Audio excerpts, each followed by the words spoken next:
சரி யோகேஷ், இன்னைக்கு நம்ம ஃபர்ஸ்ட் செக்மெண்ட்ல யாரை பத்தி பார்க்க போறோம்? இன்னைக்கு வந்து ஒரு புது கெஸ்ட் வந்திருக்காங்க. இவங்க வந்து ஒரு நல்ல ஒரு மோட்டிவேஷன் கதையோட இன்னைக்கு ஆரம்பிக்க போறாங்க. குழந்தைங்க எல்லாம் பாத்தீங்கன்னா அதிகமா கேள்வி கேட்பாங்களே, அவங்களுக்காகவே இன்னைக்கு ஒரு நல்ல கதை சொல்ல போறாங்க. ஷியாமலா ரமேஷ் பாபு மேம் இன்னைக்கு வந்து ஒரு நல்ல கதை சொல்ல போறாங்க. என்ன கதைன்னு கேட்கலாமா? கண்டிப்பா, நீங்க சொல்றதெல்லாம் கேட்கும் போது எனக்கே பார்க்கணும்னு ஆசையா இருக்கு. பார்த்துடலாம். அனைவருக்கும் இனிய காலை வணக்கம். அது ஒரு அழகான கிராமம். அந்த கிராமம் ரொம்ப வளமையா இருக்கு. அங்க இருக்கிற மக்கள் எல்லாம் ரொம்ப சந்தோஷமா இருக்காங்க. நீர்நிலைகள் எல்லாம் நிரம்பி இருக்கு.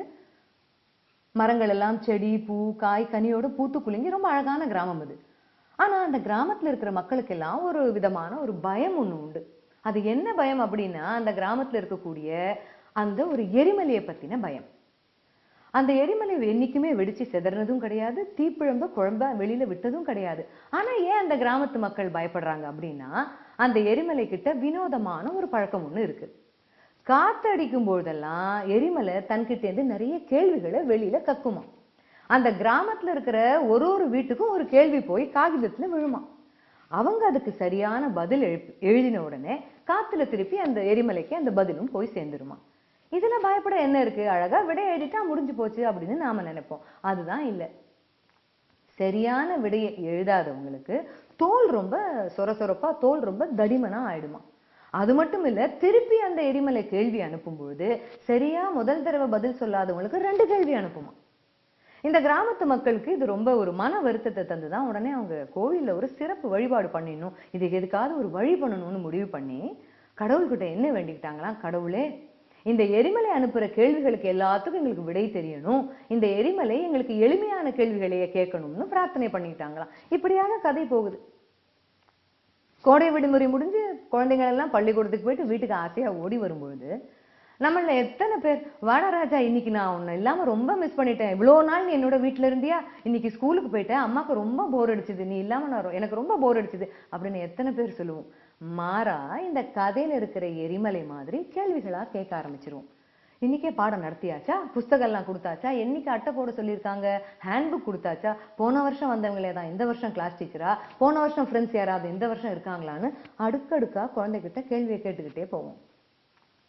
இந்த எல்லா கேள்விக்கும் குழந்தை சொல்லக்கூடிய ஒற்றை பதில் என்னவா இருக்கும் தெரியுமா? இல்ல அப்படிங்கிற பதில் மட்டும்தான் இருக்கும். நமக்கு அது மேலும் குழப்பத்தை கொடுக்கும். இவன் என்ன நேற்று வரைக்கும் நல்லா பேசிக்கிட்டு இருந்த குழந்தை இன்னைக்கு பள்ளிக்கூடம் போயிட்டு வந்த உடனே ஒத்த வார்த்தையில பேச ஆரம்பிக்கிறானே, இவன் ஏதாவது இன்னைக்கு தப்பு பண்ணிட்டானோ அப்படின்னு குழந்தை மேல திருப்பி நமக்கு ஒரு சந்தேகம் வரும். திருப்பி கேள்வி கேட்க ஆரம்பிப்போம். இதுக்கு பதிலா சுமூகமான ஒரு சூழலை நாம ஏற்படுத்தினோம் அப்படின்னா மனசுல இருக்கிறத குழந்தை தானாவே சொல்லிடுவான். பெற்றோர்களாகிய நமக்கு பள்ளிக்கூடத்துல என்ன நடந்தது, குழந்தை என்ன பண்ணினா, ஆசிரியர்கள் என்ன சொல்லி கொடுத்தாங்க அப்படின்னு தெரிஞ்சுக்கிற உரிமை நமக்கு எந்த அளவுக்கு இருக்கோ அதே அளவுக்கு சுமூகமான சூழ்நிலையை ஏற்படுத்தக்கூடிய பொறுப்பும் நம்ம கிட்ட தான் இருக்கு. உதாரணமா இப்படிதான்டா கண்ணா, நான் முதல் நாள் ஸ்கூலுக்கு போகும்போது எனக்கு தமிழ் மிஸ் தான் வந்தாங்க, கதை நிறைய சொன்னாங்க, பெல் அடிச்சது, சாப்பிட்டோம், திருப்பி சாயந்தரம் விளையாடினோம், வீட்டுக்கு வந்துட்டோம், இன்னைக்கு பாடமே எடுக்கல, அன்னைக்கு ஒரு நாள் எனக்கு தெரியுமான்னு நம்ம கதையை சொல்லும்போது தன்னோட மனசுல இருக்கிறத குழந்தை தானாகவே சொல்லிடுவான். காரணம் என்ன அப்படின்னா, குழந்தைகளால ரொம்ப நேரத்துக்கு மனசுக்குள்ள பயத்தையோ ரகசியத்தையோ சந்தோஷத்தையோ வச்சுக்க முடியாது.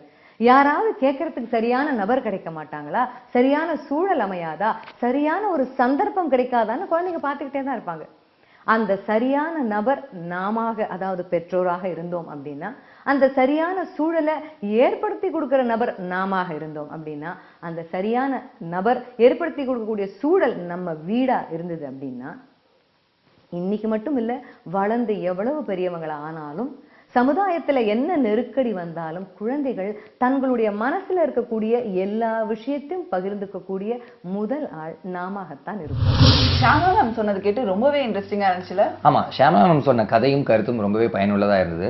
அதாவது இப்ப பாத்தீங்கன்னா அந்த சின்ன பசங்க எல்லாம் பேரண்ட்ஸ் வந்து அங்கே போகாத இங்கே போகாத அப்படியே ரொம்ப கண்ட்ரோல்ங்கிற பேர்ல வந்து நிறைய தொல்லைப்படுத்திட்டு இருக்காங்க. அது மாதிரி உள்ள பேரண்ட்ஸ் கண்டிப்பா கேட்க வேண்டிய தகவல் அது.